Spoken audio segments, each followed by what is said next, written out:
Hello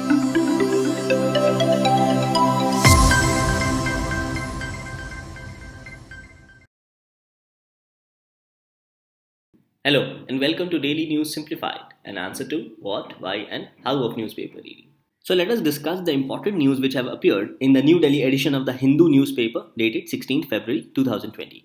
The news to be discussed has been displayed on your screen and timestamping for the same has been provided in the description box below. So let's start our today's discussion. The first news appears on page number 1. It says Shah Faesal booked under Public Safety Act. J&K People's Movement chief was detained last year after he criticized the centre. Now this topic about Public Safety Act becomes important with respect to GS paper 2 under Constitution and Governance and also under GS paper 3 specifically with respect to challenges to internal security. So in this regard, let us understand certain basic facts about the Public Safety Act as well as about Article 22 of the Indian Constitution. Now, Article 22 of the Indian Constitution provides for protection against arrest and detention in certain cases. So, it says that no person who is arrested shall be detained in custody without being informed. So, any person who is arrested by the police should be informed about their grounds of arrest. Further, Article 22 says that such person who is arrested shall not be denied the right to consult and to be defended by a legal practitioner of his or her choice. So it also provides for right to be represented by a lawyer of one's choice. So if a person is arrested by the police, then they have the right to be represented by a lawyer of their own choice.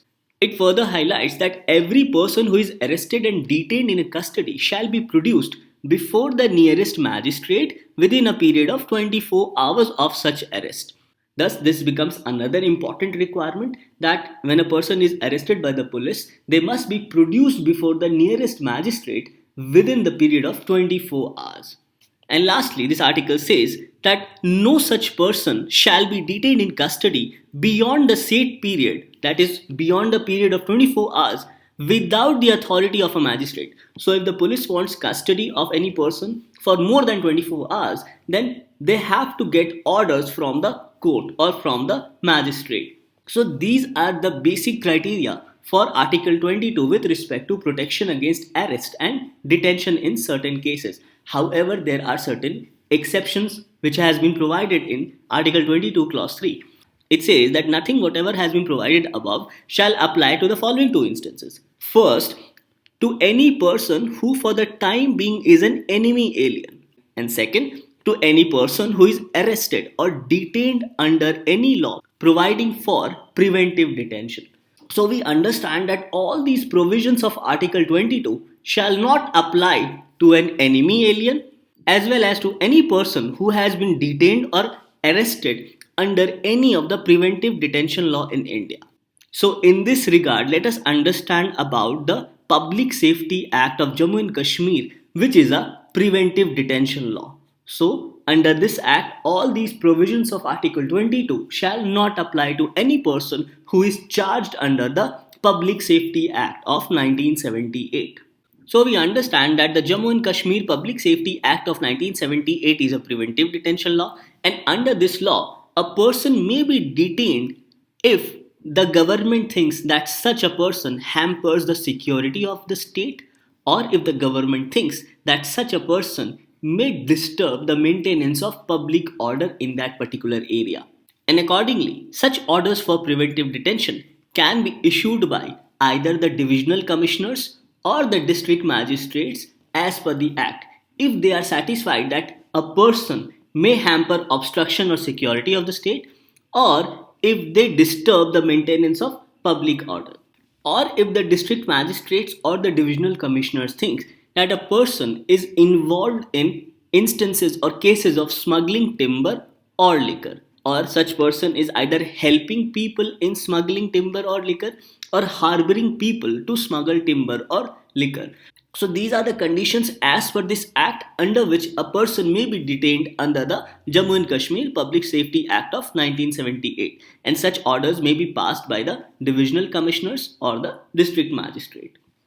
So the question is that what happens when a person is charged or arrested under the Public Safety Act? So when a person is arrested, the district magistrate or the divisional commissioner then communicates to the person who is arrested within a period of 5 days or a maximum up to 10 days in writing the reason for their detention. However, the district magistrate or the divisional commissioners have the authority to not disclose all material facts relating to the grounds of arrest if they believe that such facts are against public interest. Now, this communication in writing to the person who is arrested under PSA becomes important on two grounds. First, this becomes the only formal communication by the state authorities to the person concerned who is charged under PSA. And secondly, this formal communication with the person arrested becomes the basis on which they can go for further legal recourse to Supreme Court or High Court. That is, they can further file a writ petition in the High Court with respect to habeas corpus in High Court or Supreme Court with respect to their release. So it is in this instance, this communication done by the district magistrate or divisional commissioners to the person concerned who is charged under PSA becomes very important. However, such district magistrates have the authority or discretion not to disclose all material facts or the grounds for arrest of that person under PSA if such facts are against public interest. Further, the district magistrate shall also provide an opportunity to the person who is arrested or charged under Public Safety Act to make a representation against such order. However, such representation has to be made only by the person himself. Next, the DM shall place the detention order for a person charged under PSA before the advisory board within period of 4 weeks. So, the district magistrate shall place before the advisory board the grounds of arrest of such person under PSA and if any representation was made by that person by himself. The advisory board shall consist of 3 members, of which one should be the chairman. The qualification for the chairman would be who is or has been judge of a high court, and 2 members who are judges of high court, who have been judges of high court, or who are qualified to be appointed as judges of high court. So after this report has been submitted by the district magistrate to the advisory board, the advisory board within 6 weeks from the date of detention of the person charged under PSA shall submit its reports to the government, and its report shall be binding on the government. Now, even the advisory board, if it thinks fit, can hear the person who is charged under PSA. However, no legal representation is allowed by the person charged under Public Safety Act, either before the district magistrate or before the advisory board. So, within 6 weeks from the date of detention of the person charged under PSA, the advisory board shall submit its report to the government. And the advisory board may either allow for the release of the person concerned or can allow for further detention of the person charged under PSA. And once a person is allowed to be released, then the government shall immediately revoke the detention of the person charged under PSA. However, if the board advises for further detention, then the government can continue the detention of the person charged under PSA. However, such detention cannot exceed the maximum period of 2 years. So these are some of the important aspects as well as procedures for a person who is charged under Public Safety Act. Thus this topic becomes important as questions may be asked with respect to Public Safety Act and its impact on internal security. The next news appears on page number 9. It says that the ISRO to launch 10 Earth observation satellites in the year 2020-21, and for this 36 missions have been planned for the next fiscal by ISRO. Now this news highlights that 10 Earth observation satellites have been planned to be launched by ISRO for the coming year of 2020-21. And in this regard, the government will launch the first GSAT-1, that is Geo-Imaging Satellite. Further, the government has given ISRO a budget of Rs 13,480 crore for next fiscal year to launch various missions for the fiscal year 2020-21. So the Earth observation satellites which shall be launched by ISRO includes radar imaging satellites, OceanSat-3 as well as ResourceSat-3 and 3S. In the radar imaging satellite category, it shall launch ReSat-2B-R2, ReSat-1A and ReSat-2A. Now in December 2019, ISRO has already launched the ReSat-2B-R1, whereby the ReSat-2B-R1 aims to provide services in the field of agriculture, forestry, as well as disaster management. And the life of this mission is for 5 years. Now, important point to be noted from exam perspective is that RESAT 2BR1 has been launched by India's PSLV, that is Polar Satellite Launch Vehicle. And this was launched along with 9 commercial satellites of Israel, Italy, Japan, as well as USA. And this launch took place from Sriharikota from Satish Dhawan Space Center. And these 9 satellites of different countries were launched under commercial arrangement which was done with NSIL, that is New Space India Limited, which is the commercial arm of Indian Space Research Organization. So the data which we receive from these Earth observation satellites are useful in the field of agriculture, water resources, for urban planning, for rural development, for mineral prospecting, environment, forestry, ocean resources, as well as for disaster management. The next news appears on page number 9. It says, Radio aids revival of a dying tribal language. The Asur tribe has been using mobile radio to transmit new programs as well as songs. Now this news highlights that Asur community of Jharkhand, which is a particularly vulnerable tribal group or PVTG, has used mobile radio to spread the popularity of its language and has helped the community to save their language from dying despite lack of access to road or transportation to the outside world in these areas of Jharkhand. Now, as per the 2011 census report, the tribe, that is Asur tribe, has a population of around 23,000 in the districts of Latehar as well as Gumla in the state of Jharkhand. And according to a poet as well as a Ranchi based activist, only around 7,000 to 8,000 Asur tribals are left in the community who are well conversant in their own language. Further, the Asur language also figures in the UNESCO Interactive Atlas of World's Languages in Danger. And as you can see, Asur figures in the particularly vulnerable tribal groups as highlighted by the Ministry of Tribal Affairs in the state of Bihar, including Jharkhand. Now, this topic becomes important because in the year 2019, a question was asked by UPSC in the prelims examination with respect to PVTGs in India. Let's go through this question. The question was, consider the following statements about particularly vulnerable tribal groups in India. Option number 1. PVTGs reside in 18 states and 1 union territory. Second, a stagnant or declining population is one of the criteria for determining PVTG status. Option number 3. There are 95 PVTGs officially notified in the country so far. And option number 4. Irular and Konda Reddy tribes are included in the list of PVTGs. So we understand that particularly vulnerable tribal groups and different tribes who have appeared in the newspaper becomes important from the perspective of UPSC prelims examination. So in this regard, first of all, let us understand about the particularly vulnerable tribal groups as well as the criteria on which these different tribes are categorized as PVTG by the Ministry of Tribal Affairs. Now, as per the web page of Ministry of Tribal Affairs, it identifies 75 tribal groups as PVTGs, and it says that PVTGs resides in 18 states and Union Territory of Andaman and Nicobar Islands. So as per this, the first statement becomes correct, but the third statement becomes incorrect as there are only 75 PVTGs identified by the government.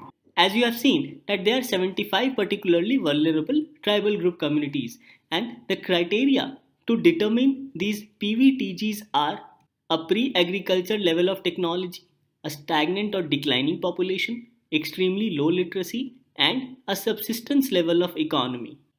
Now, for the development of these communities, the government has initiated various activities for these PVTGs in various sectors such as education, health, livelihood and skill development, agricultural development, house and habitat, conservation of their culture, etc.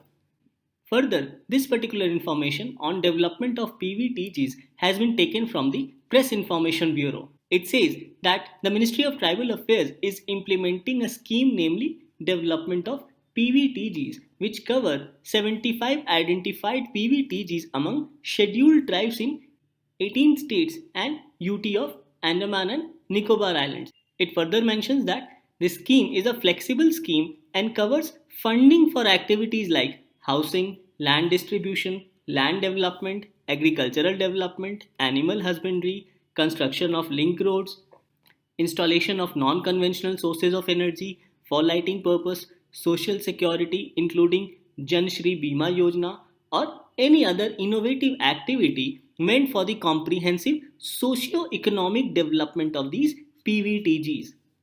It further mentions that grant under Article 275(1) of the Indian Constitution, that is, grant in aid, is also provided for their development, specifically with respect to strengthening of education among ST girls in low literacy districts. And further, as per option number 4, we can see that Konda Reddy tribe of Andhra Pradesh and Telangana and Irula tribe of Tamil Nadu have been included within particularly vulnerable tribal groups. Thus, option number 2 as well as 4 becomes correct. Now, in this question, even if you did not know about option number 4, then by eliminating option number 3, you could have arrived at the correct answer, which is C, that is 1, 2, and 4. However, we now know that Irregular as well as Konda Reddy tribes are included in the list of PVTGs. So, in this aspect, you must remember about Asur community as well as Asur language, as it is a particularly vulnerable tribal groups of Jharkhand. The next news appears on page number 50. It says, Urban heat islands in India. Why are our cities warmer than their suburbs and rural areas? Now, this article mentions about a study conducted by IIT Kharagpur, namely anthropogenic forcing exacerbating the urban heat islands in India. So, this topic effectively talks about the high day temperature in urban areas, and because of this high day temperature, it is creating urban heat islands, which has been referred in this article as UHI. This article further says that because of this urban heat island created in urban areas, it is leading to relatively warmer temperatures in urban areas as compared to the suburbs or even nearby rural areas. And because of this high temperature, it also has certain potential health hazards because of these heat waves generated in these urban heat islands apart from air pollution.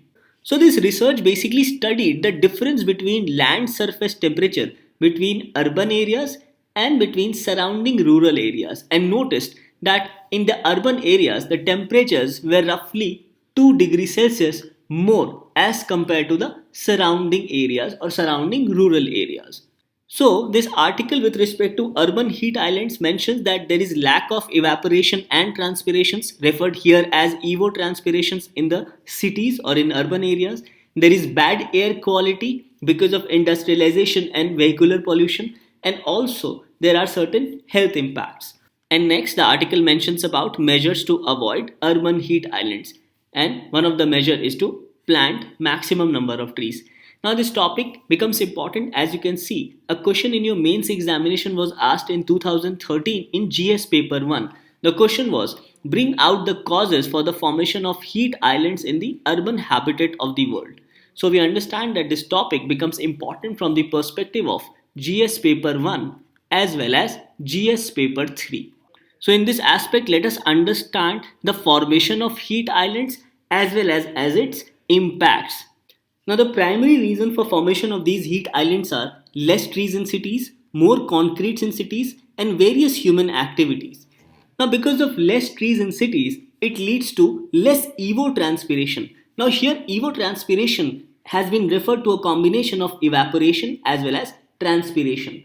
Now evaporation involves the movement of water to the surrounding air, and transpiration refers to the movement of water first within the plant and subsequently into the air through stomata, which is present on the pores of the leaves. So because of less trees in city, it leads to less evotranspiration, leading to increase in temperature of the urban areas. Next reason is with respect to more concretes in cities such as pavements, roads and buildings. Now these concretes increases temperature as it absorbs more heat or solar radiation and also has greater thermal conductivity. So it ends up increasing the surrounding temperature. And further, with various human activities such as change in land structure, that is construction of more buildings, significant use of cement and asphalt for roofing purposes, making of pavements, roads, etc. Industrialization as well as vehicular movement, as vehicular movement creates a lot of air pollution. and also formation of untreated sewage in the cities. So these can be said to be some of the basic reasons for heat formation or for formation of urban heat islands.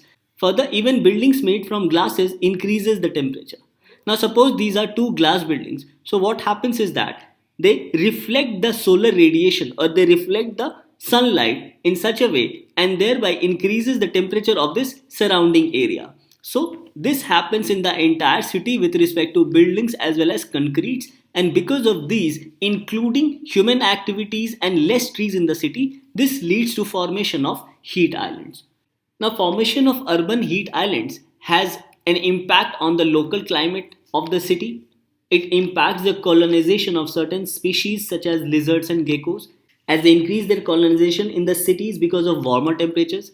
It impacts thermal pollution of neighboring water bodies, and it also has an impact on human health. So, apart from increasing temperature of the city, urban heat islands also impact local weather conditions. And some of these changes with respect to local weather conditions include more precipitation levels, cloud coverage, fog presence, humidity levels, and difference in wind patterns.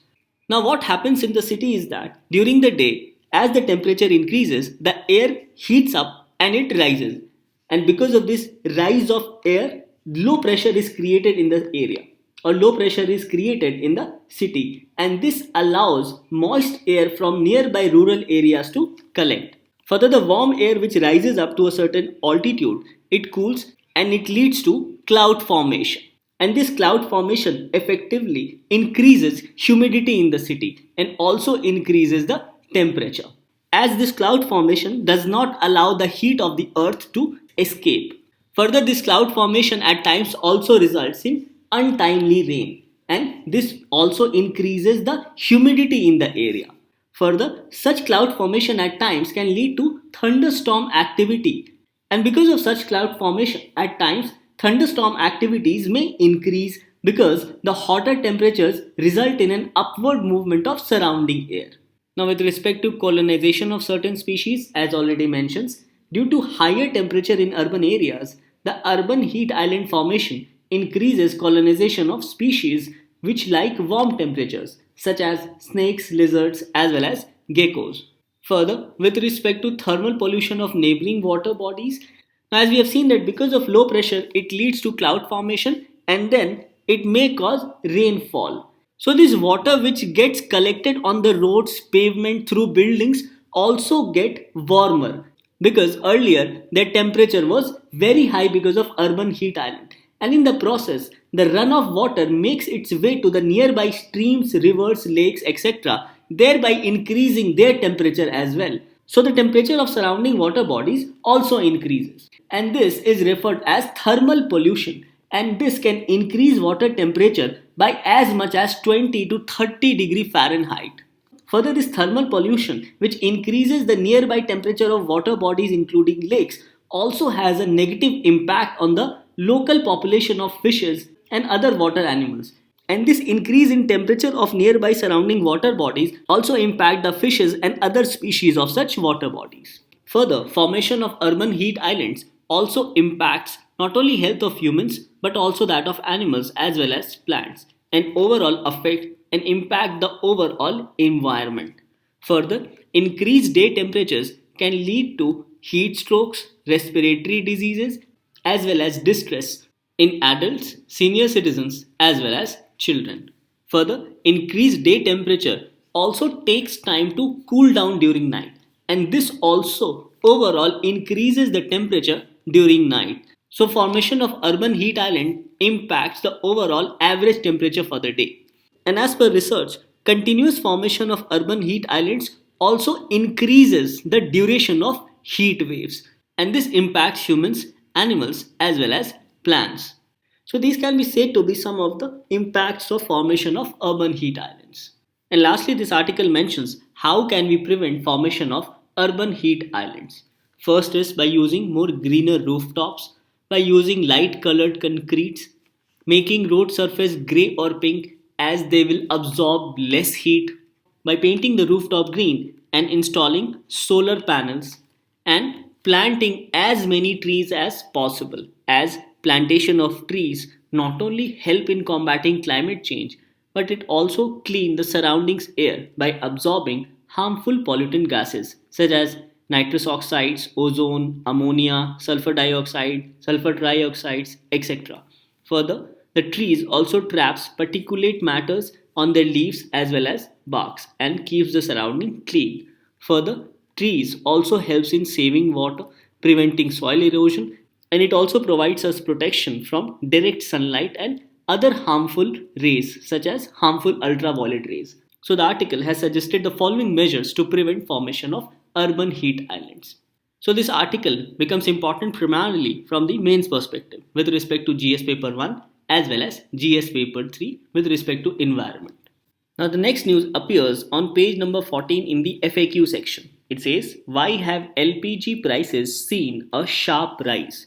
What is the pricing mechanism and what happens to those with subsidy? Now, this news has appeared with respect to recent increase in price of LPG, that is liquefied petroleum gas, by the government of India. Now, the domestic price of LPG is based on a formula referred as import parity price, and this import parity price is again based on international LPG prices. So Saudi Arabia's Aramco's LPG price is considered or acts as the benchmark price for IPP, that is import parity price. Thus, if Saudi's Aramco's increases the LPG price, then the import parity price of LPG will increase. Now, this import parity price of LPG includes other prices as well, such as free on board price, ocean freights, as LPG is transferred to India through ships, custom duties, port duties, and other duties if applicable. Now, after the LPG comes to India at IPP, then this figure or cost is converted into rupees as IPP is calculated in dollars. So, after converting this cost into rupees, more prices or more cost is added to this price of LPG. These cost includes local freight, cost for bottling charges, marketing cost, margins with respect to oil marketing firms and dealers, as well as the goods and services tax. And finally, the retail price is then set by the government of India. So after arriving at all those costs, the retail selling price of LPG is set every month by the government of India. And this resetting of price by the government of India primarily depends on two aspects. First is the international price of LPG, and second, how has rupee been valued against dollars, because this has an impact on the cost with respect to imports of LPG, as rupee denomination against dollars in such instance plays a major role in this decision. Now suppose normally the value for $1 is equal to 60 rupees. So now if the value of dollar becomes rupees 50, then import becomes cheap. However, if the value for $1 becomes rupees 70, then in such instances the value of import or the cost of import becomes expensive. So it is because of this it has been said that import of LPG depends also on rupee denomination against dollars, and this also plays a major role in the decision of the government to reset the price of LPG every month. Now it was observed in the international market that international price for LPG had increased, and also the value for rupee against dollar ranged briefly between rupees 71 to 72, but it breached the 72 mark in January. So considering both these aspects, we saw an increase in price of LPG by the government of India. Now this article also highlights about two aspects. First is with respect to subsidized LPG cylinders, and second is with respect to non-subsidized LPG cylinders. Now this article highlights that the increase in LPG cylinders will particularly impact to those who are not availing subsidies by the government, because those availing subsidy by the government are mostly protected by this increase in price by the government of India, as increase in price is mostly absorbed by the subsidy. Now for example, earlier the price of LPG in Delhi was rupees 714 and has now been increased to rupees 858.50, whereas subsidy offered in Delhi earlier was rupees 153.86, and after this increase in price the subsidy has been increased to rupees 291.48. Similarly, for Ujjwala consumers, the subsidy has been increased from rupees 74.86 to rupees 312.50. 1.48. And as per the government, it is raising the subsidy to shield or protect the consumers who are availing subsidy from the steep rise in LPG prices. So basically, this steep rise in LPG prices will impact savings of people, and it will leave people with less cash at hand to spend in the market. And this might also has an impact on demand in the economy, as it will lead to decrease in demand in the economy, and it will also lead to higher inflation. That is, it will also impact inflation. However, this article highlights that international prices of LPG in the market are supposed to come down. So the government of India might decrease the price of LPG cylinders next month. So let's wait and watch for the step of the government of India. Now this topic becomes important from the perspective of economy in your GS paper 3.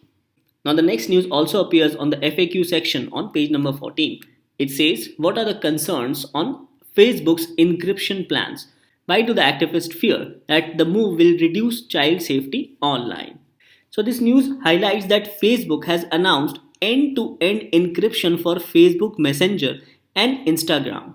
And against this, a coalition of child protection organizations and experts from all over the world, which is anchored by National Society for the Prevention of Cruelty to Children in UK, has sent an open letter to Mark Zuckerberg, who is the CEO of Facebook, and has expressed significant concerns as according to them, such a move will not allow due process of monitoring for content, and this is not safe for children, including online grooming or uploading of child pornographic content. Further, this FAQ has explained about encryption. So, let us understand this concept of encryption of messages. Now, encryption in simple words is basically hiding a messages behind code words, patterns, or even sequences. So, for example, if I want to send a message to someone, I need to ensure that only the authorized party to whom I am sending the information is able to read such information. Then I will encrypt the messages using various tools like codes, patterns, sequences, etc., so that the message becomes hidden and only the person to whom I am sending or who is authorized to open the message has the key to decrypt such message. So this way, even if a message or data which is encrypted lands in the hands of unknown party or any third party, then they will not be able to decode the message or read the message unless they have the key to that particular encryption. So encryption basically means hiding the messages using codes, patterns, or sequences. Now hackers try to break this encryption. An illegal breaking of such encryption amounts to an act of cybercrime as they are not legally authorized to break the code for encryption. So this is the meaning of end-to-end encryption. That is, only the person who is sending the message can read the message, and only the person who is receiving the message or such persons who are authorized to receive such encrypted messages can read the message, as they will also get the key to decrypt the message. So this is the meaning of end-to-end encryption, as any other party or any third party to whom the message is not sent or the data is not sent, they will not be able to read such messages. Now this topic becomes important from the perspective of general science in your prelims examination and GS paper 3 with respect to science and technology for your mains examination. Now after a discussion, these forms your practice question for the day. Question number 1. Consider the following statements about Koya tribes. Now this news has appeared on page number 3 in the magazine section of the Hindu newspaper. Statement number 1. They live in forests, plains and valleys on both sides of Godavari river in central India. Yes, this statement is correct. Second, the tribe speak Koi language said to be inspired from Telugu language. Yes, this statement is also correct. Third, Koya festival is celebrated by the Koya tribe. Yes, this statement is also correct. So the question is, which of the statements given above are correct? So all the three statements are correct, hence the correct answer is D. Question number 2. Which of the following are Earth observation satellites?